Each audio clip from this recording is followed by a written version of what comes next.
I'm just driving down this single lane track because I'm off somewhere.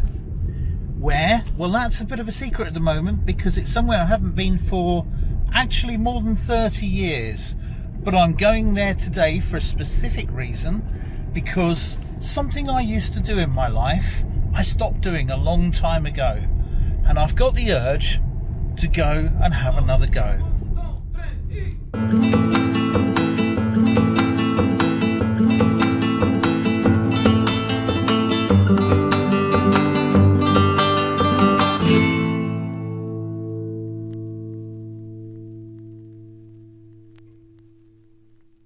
You know, sometimes you just have an itch that you have to scratch, and in this box is just that itch.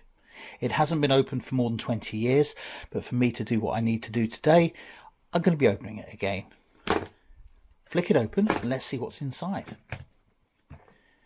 Here's the clue. That's a flight kneeboard. I bought that more than 30 years ago in the early 1990s. That was when I was training and learning to fly aircraft. That's my first logbook. And here is a more important logbook, because my aspiration was always to fly commercially.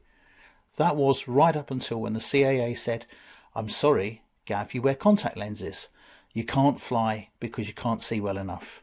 But that's not before I got hold of a load of legacy licenses, and this today is rather special.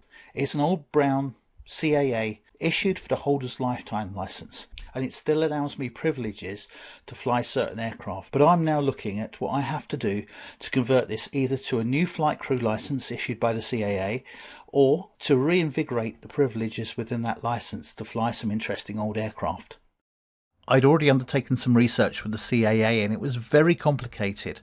Looking back through my logbook to see what I liked to do when I was flying previously, it was evident to me that most of my passion was in aerobatics and flying older aircraft. So here's where I had a few options. Currently I sit in a very interesting bracket in that most people who learned to fly around the time that I did and got their licenses either converted them to JAR or EASA licenses. I did neither. Now remember that phrase in my license that said this is in force for the holder's lifetime? Well, that means I can still fly non-Part 21 aircraft. These are typically warbirds and aircraft that are not used for training and not used for public transport category operations, but as long as I have some form of training within that aircraft, I can revalidate my license fairly easily. However, it doesn't allow me to fly most of the commonly available and cheaper to fly aircraft such as Cessna 150s, PA-28s, Robins, etc. And to do that I'd have to get a new UK Part FCL flight crew license, and for that I'd have to do some training and do some form of skills test. And so I'm really torn exactly what I want to do, and the only way I could decide was to get myself back in the air and try and remember what flying felt like in a small aircraft.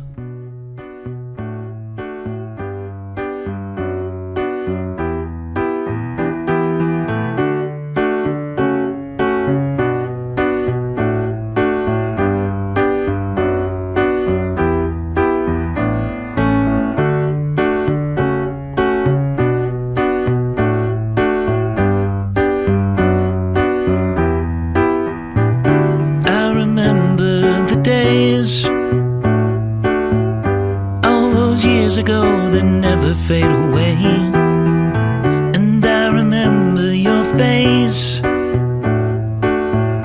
when you hit the ground. I can recall the time and place on a midnight walk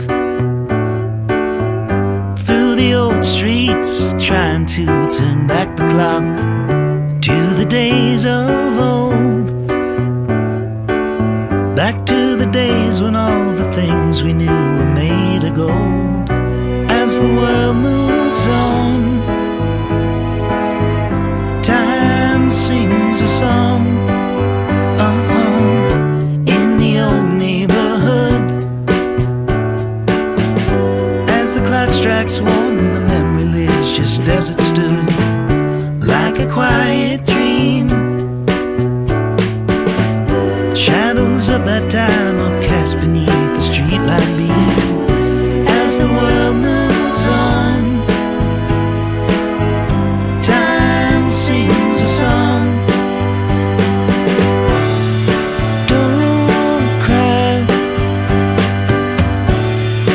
don't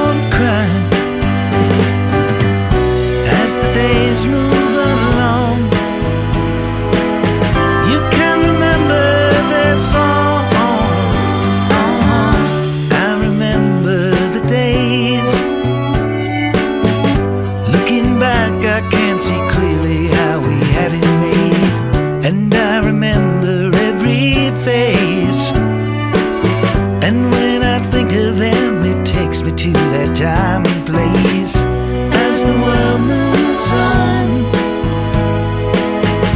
time sings a song. Don't cry, don't cry. As the days move along, you can remember that song.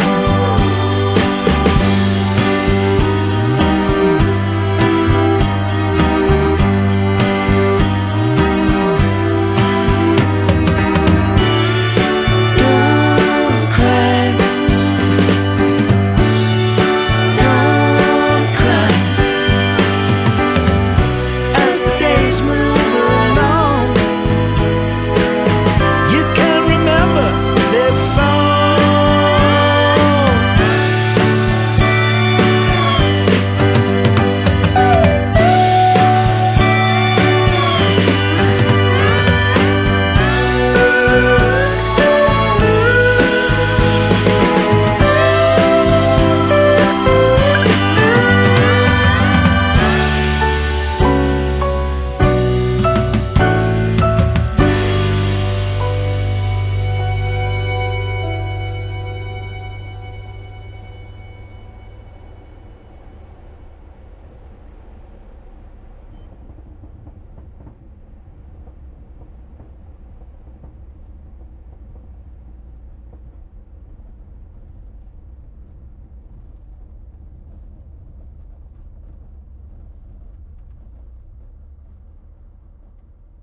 Well, I think all you would have to do is just to renew your PPL. Is no exams. You would have to do refresher training in order to just do a skills test with him. As far as I know, there's nothing else involved. And so that's the first time I've been flying for more than 20 years. More than 30 years since I first started flight training here. In fact, nearly 32 years ago when I did my PPL here at Crowfield. So what a great day. I've been up in a Robin HR200, and where do I go from here? Time will tell.